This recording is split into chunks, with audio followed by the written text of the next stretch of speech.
समुंदर दुनिया का सबसे बड़ा और सबसे कम एक्सप्लोर किया गया हिस्सा।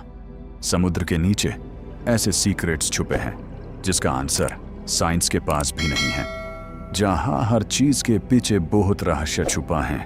एक ऐसी ऑब्जेक्ट जिसके पास जते ही इलेक्ट्रॉनिक्स काम करना बैंड कर दें, जो एलियन होने का दावा भी करते।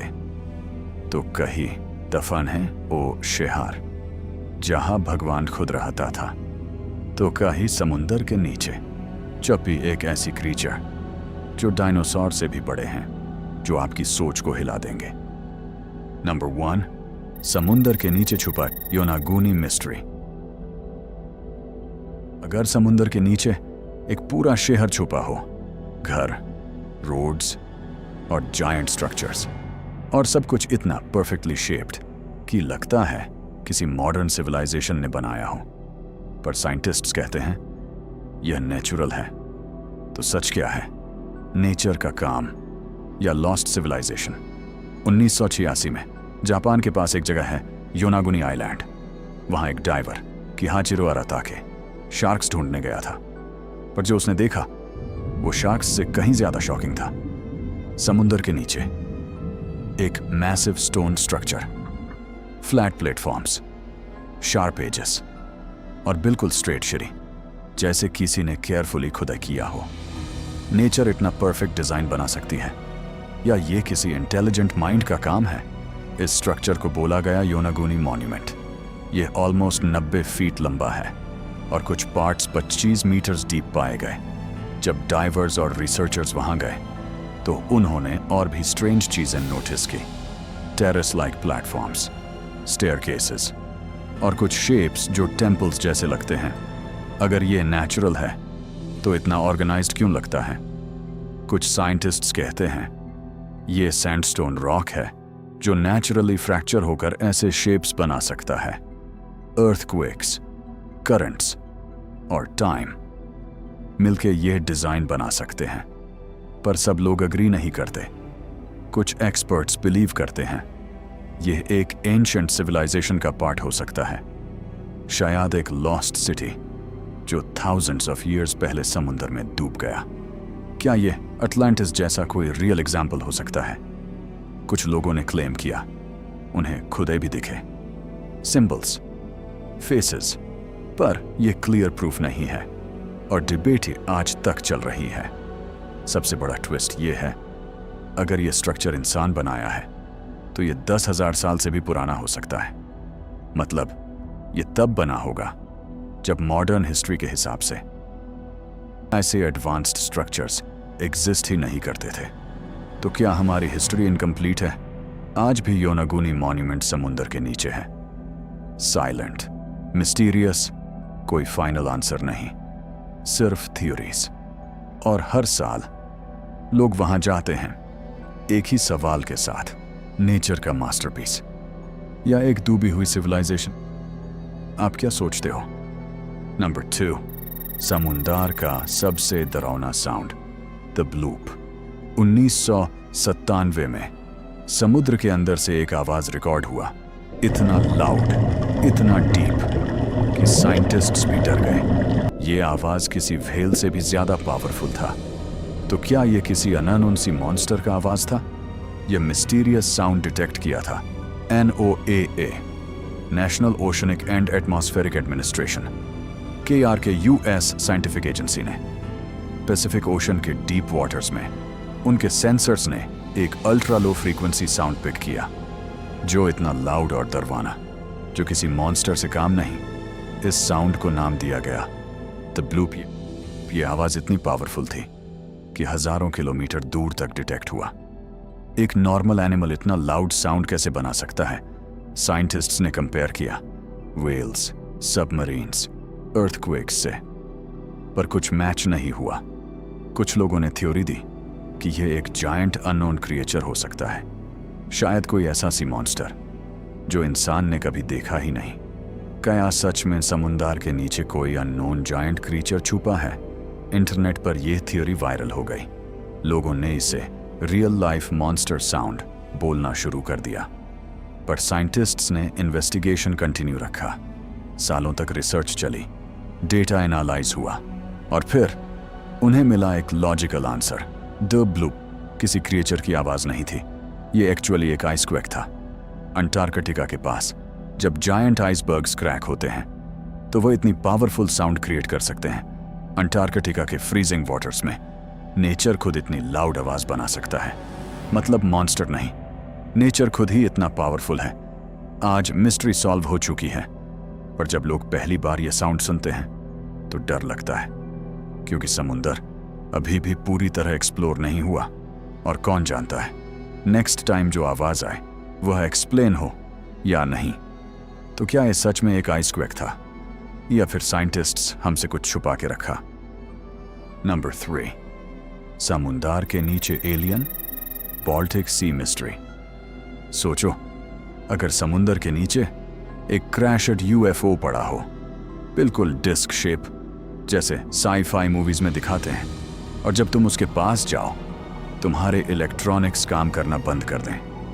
2011 में बिल्कुल ऐसा ही हुआ। एक Swedish diving team ocean expo के साथ बाल्टिक सी में एक्सप्लोरेशन कर रहा था। जब उन्होंने सोनार स्कैन किया तो उन्हें कुछ अनयूजुअल दिखा। एक मैसिव सर्कुलर ऑब्जेक्ट समुंदर के फ्लोर पर पड़ा हुआ। इस डिस्कवरी को नाम दिया गया बाल्टिक सी अनोमली। यह ऑब्जेक्ट लगभग 197 फीट वाइड था और 295 फीट डीप पाया गया। डाइवर्स जब नीचे गए तो उन्होंने और भी स्ट्रेंज चीजें नोटिस की। सरफेस स्मूथ था, कुछ पार्ट्स में स्टेप्स जैसे स्ट्रक्चर दिखे, और एक ट्रेल भी, जैसे ये ऑब्जेक्ट स्लाइड होकर वहां आया हो। क्या यह ऑब्जेक्ट क्रैश हुआ था? पर सबसे शॉकिंग बात, जब डाइवर्स इसके पास गए उनके कैमरास और इलेक्ट्रॉनिक डिवाइसेस ग्लिच करने लगे, जैसे कुछ इंटरफेयर कर रहा हो। क्या यह किसी अननोन एनर्जी का सिग्नल था? इंटरनेट पर थ्योरीज फैलने लगी।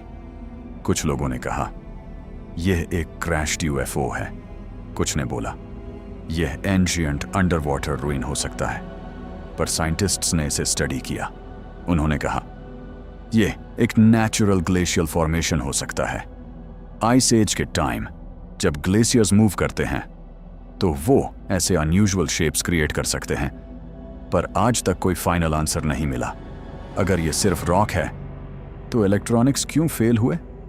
आज भी बाल्टिक सी के नीचे ये ऑब्जेक्ट वही पड़ा है, साइलेंट, मिस्टीरियस, न फुली प्रूव हुआ यूएफओ, न कंप्लीटली नेचुरल। और हर साल ये सवाल वापस उठता है, क्या ये एलियन टेक्नोलॉजी का सबूत है या नेचर का एक और इल्यूजन?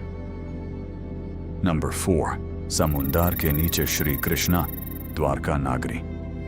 एक ऐसा शहर जिसे खुद भगवान ने बसाया हो, और फिर एक दिन वह पूरा का पूरा शहर समुंदर के अंदर डूब गया। कहते हैं यह सिर्फ कहानी नहीं है, क्या सच में लॉर्ड कृष्णा की नगरी आज भी समुंदर के नीचे मौजूद है? हिंदू ग्रंथों के अनुसार एक खूबसूरत नगरी थी द्वारका। यह नगरी बसाई थी भगवान कृष्णा ने मथुरा छोड़ने के बाद। कहते हैं द्वारका एक एडवांस्ड सिटी थी, वाइड रोड्स, ग्रैंड पैलेसेस और एक वेल प्लान्ड स्ट्रक्चर, अपने टाइम से काफी आगे। अगर ये सब सच था तो फिर यह शहर गया कहां? महाभारत के बाद जब कृष्णा ने पृथ्वी छोड़ी तो कहा जाता है द्वारका धीरे धीरे समुद्र में डूब गई। सालों तक लोग इसे सिर्फ मिथोलॉजी समझते रहे, पर फिर मॉडर्न टाइम में कुछ डिस्कवरीज हुई।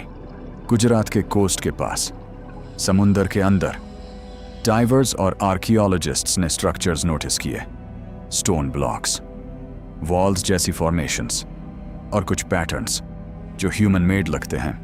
मरीन आर्कियोलॉजिस्ट्स ने स्टडी किया और कुछ आर्टिफैक्ट्स भी मिले।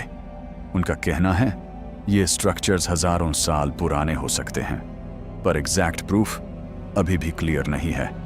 सबसे इंटरेस्टिंग बात यह है, साइंस और मिथोलॉजी यहाँ एक दूसरे के करीब आते दिखते हैं। जहां एक तरफ ग्रांथ कहते हैं कि द्वारका समुंदर में डूब गए, वहीं दूसरी तरफ समुंदर के नीचे कुछ ऐसे स्ट्रक्चर्स मिल रहे हैं जो उस कहानी को प्रूव कर सकते हैं।